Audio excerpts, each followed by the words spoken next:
We're still on the subject of Billy Connolly this week. That first video I did a couple of weeks back sparked this train of thought, which I'm just conveying to you as it comes into my head.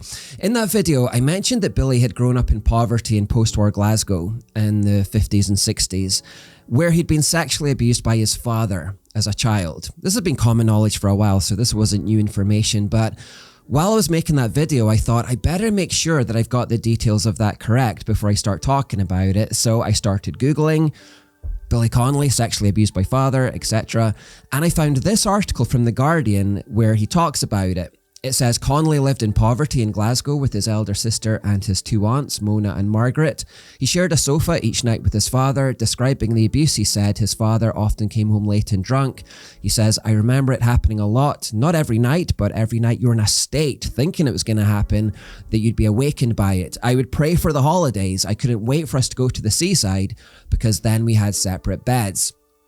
Now, as I was reading that article, it got me thinking, if Billy Connolly was sexually abused as a child by his father, and if the trauma theory is correct, then there's a heightened chance that Billy Connolly may have struggled with homosexuality in adulthood somehow. And I paused for a moment and I thought, I wonder if that's the case. I've never heard of that before. I've never heard of him struggling with homosexuality before. In fact, to the contrary, he seems to be extremely heterosexual, but if the trauma theory holds true, there's a heightened chance. I wonder. Now, longtime followers of the Fuel Project will probably be fed up of me talking about the trauma theory because I mention it so often. This is something I've dipped back into over the years quite a few times.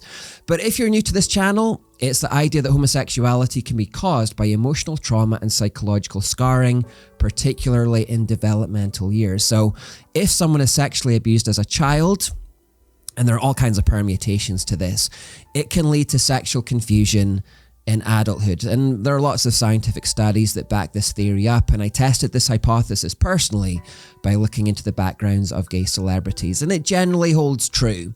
Ellen DeGeneres, for example, was sexually abused by her stepfather.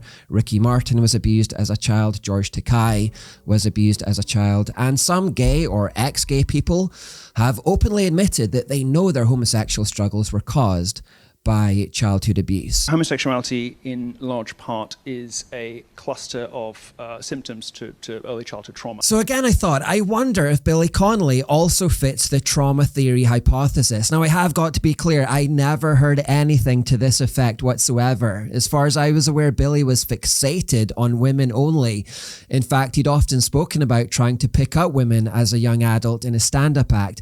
I also knew that he'd married a woman, Pamela Stephenson, sometime in the 1980s. So I know for knowledge of this at all, but I just thought, I wonder if he fits the trauma theory. I wonder if there was some kind of episode even in his life where he struggled with sexual confusion as a result of what he experienced, as a result of this sexual abuse and trauma as a child.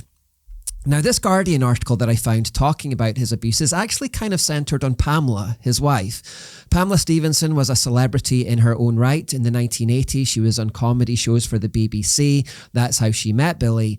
But after becoming Billy's wife, she kind of came out of the limelight a little bit and she retrained as a psychologist. And being a psychologist, she found her famous husband a very interesting case study. She wrote a biography about him called Billy, where she analyzes him. And this Guardian article is about the release of that book. So the article says, when Billy's father died in 1989, Connolly at last admitted to his wife, who trained as a psychologist, that he had been sexually abused.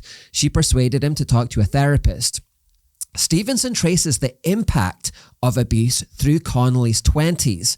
He could not bear to be touched by anybody at all and would jump in the air if another person got within 18 inches of him, she writes in Billy. Billy knew he was attracted to women, but because abusers always design their victims' future sexuality to some extent, Billy had a nagging question about his sexual orientation and was drawn to seek a few experiences with other men to satisfy his curiosity. And when I read that, I thought, bingo, it fits.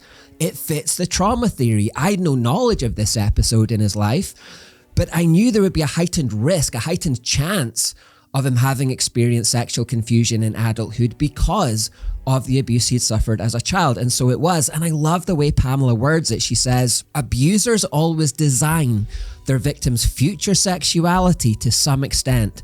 The abuser designs the future sexuality of the victim to some extent. So Ellen DeGeneres had her future sexuality designed by her abuser to some extent. Ricky Martin's future sexuality was designed to some extent by his abuser. George Takei's future sexuality was designed to some extent by his abuser. So the point here is that homosexuality is very often an outward marker of internal brokenness caused by childhood trauma and abuse. And therefore, I'm currently making this video in June, and some people have decided that June is Gay Pride Month, which is absolutely ridiculous. But you may see bunting around towns and cities and organizations putting gay pride flags everywhere right now, especially so at the moment. And what they're actually doing is celebrating brokenness and trauma, or the effects of brokenness and trauma. I've often said this: if someone goes into a hospital with a broken leg, does the doctor help that person by saying, a broken-legged person is just who you are. You were born with a broken leg. I just want to affirm you. Don't worry, I'm a broken-legged ally. I support you in your broken-leggedness. Is that really helping? Is that what the guy needs? No, of course not. The guy with the broken leg doesn't need affirmation. He needs healing. He needs to be made whole again. And yet that's kind of what's happening with homosexuality right now. These people don't need affirmation. They need healing. There are lots of people who testify they have been healed from their sexual confusion and they feel so much better for it. That's something that we need to bear in mind here. Don't celebrate sexual brokenness, but instead look to bring healing instead.